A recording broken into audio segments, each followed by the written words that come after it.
When Jesus told us to love God with all our heart, soul, and mind, and to love our neighbor, those were not the only two commandments that he was telling us to keep.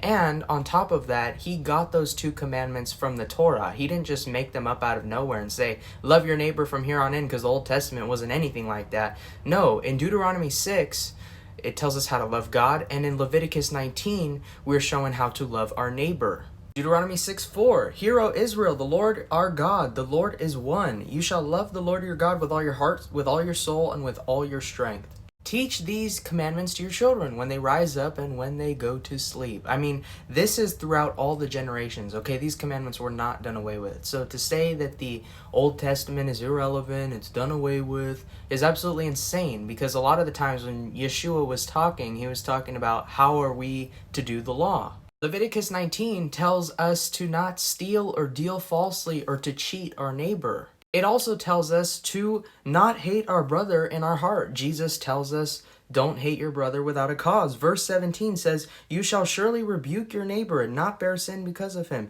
You shall not take vengeance, nor bear any grudge against the children of your people, but you shall love your neighbor as yourself. I am the Lord. If someone is caught in sin, we are supposed to rebuke them, because that is the very definition of loving thy neighbor, warning them that they are heading down the wrong path, possibly to destruction. There is no new Torah, it's just the Torah.